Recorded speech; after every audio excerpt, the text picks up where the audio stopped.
O que foi isso? Mano de Deus, o que foi esse segundo episódio da série do Loki? O Loki raiz está vivíssimo, e se vocês, assim como eu, achavam que ele aí tinha se redimido, né, depois de ver todas as coisas que a versão dele causou lá no futuro, pois sinto dizer que nós todos erramos. Então já se inscreve no canal, taca o like, ativa o sininho, porque hoje a coisa tá louca e eu que lute pra fazer mais uma análise em 5 minutos e bora pro que interessa.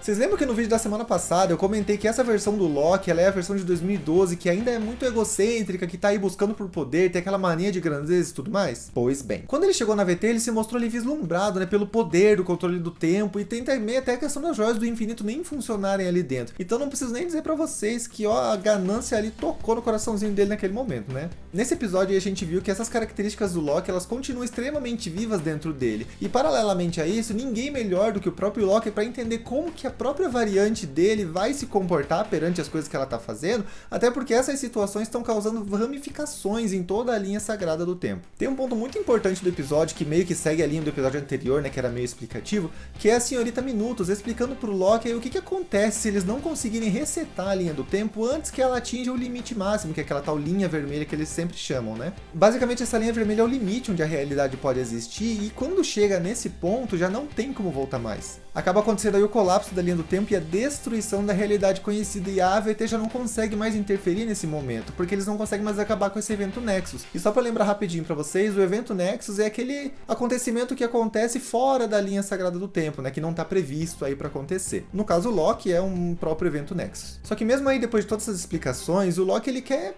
dar uma imagenzinha aí de bom moço, só que na realidade a intenção dele é passar a perna nos Guardiões do Tempo e conseguir o controle da AVT, até porque ele quer buscar poder e então nada mudou, né, amores? O agente Mobius, ele até percebe esses planos do Loki, só que ele acredita aí no fundo do coraçãozinho dele que existe uma versão boazinha do Loki que vai colaborar. Então ele decide levar o Loki lá pra missão em 1985, quando a variante lá tá atacando os agentes do tempo. Claro que tudo isso vai contra, né, as orientações da diretora ali da AVT, que não vai muito com a cara do Loki, né, não quer que ele participe dessas coisas. Acontece que a variante lá em 1985 acabou gerando uma refém, é a primeira vez que ela gera uma refém. E ela deixou também ali na cena do crime vários corpos e tudo mais, justamente pra mostrar que ela passou por ali. Inclusive essa refém, né, essa agente do tempo refém, ela é a atriz Sasha Lane, que fez a Jessica Hyde na série Utopia da Amazon Prime, que infelizmente foi cancelada, uma pena porque é uma perfeita, uma série incrível. Sobre o ataque dessa variante, é meio nítida a maneira como ela age, ela é muito similar ao Loki lá em Vingadores 1, só que a diferença é que lá ele controlava as pessoas através do Tesseract, né, ele encostava o Tesseract na pessoa,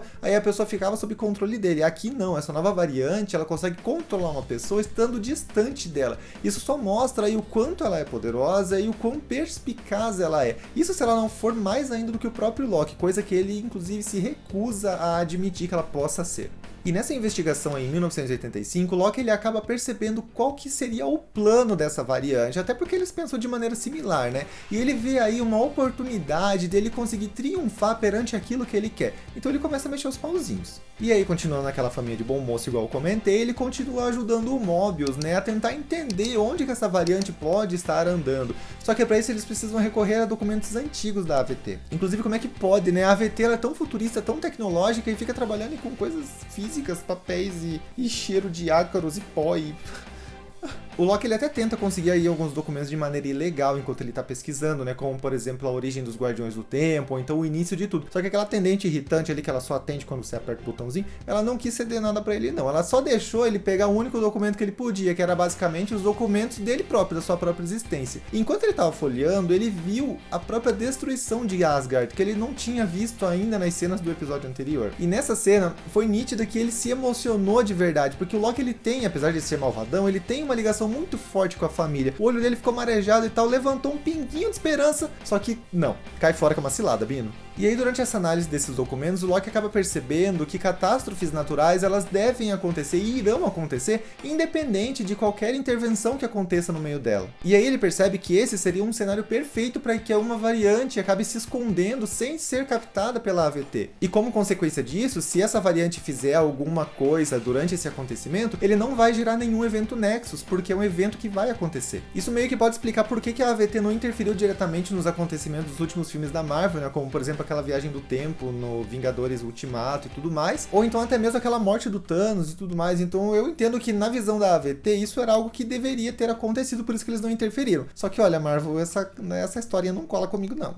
E aí, com esse plano já traçado, eles acabam descobrindo onde que a variante pode estar e eles viajam diretamente pra lá. Só que, gente, a AVT não é nada discreta. Eles chegam lá tudo emperequetado, tudo armado, tudo cheio de coisa, uniformizado. Tá na cara que eles estão indo procurar uma variante. E o que que a variante pensa quando vê aquilo? Pensa em fugir. E é nesse local que o Loki acaba tendo um encontro aí com a sua variante, que se mostra ser ninguém menos que a Lady Locke. Eu fiquei, impactado quando eu vi isso, eu realmente não esperava. Acontece que o Loki aí só mostra mais uma vez que ele não mudou nadinha. Ele conversa com essa variante e ele acaba contando e confessando que ele tá infiltrado na AVT e os planos dele são justamente tomar o controle da AVT. E para isso ele precisa dessa variante como uma aliada, né? Só que a variante ela até se recusa e tudo mais. Enquanto isso, o plano da variante tá rolando ali nos bastidores, que consiste basicamente em mandar cada um daqueles resetadores do tempo, sabe, que ela foi coletando em cada um dos ataques que ela ia fazendo? Ela mandou cada um desses resetadores de tempo para diversos locais diferentes do universo, em vários países, planetas e tudo mais. E quando ela ativou todos eles, ela basicamente bombardeou a linha do tempo com acontecimentos que não deveriam estar acontecendo.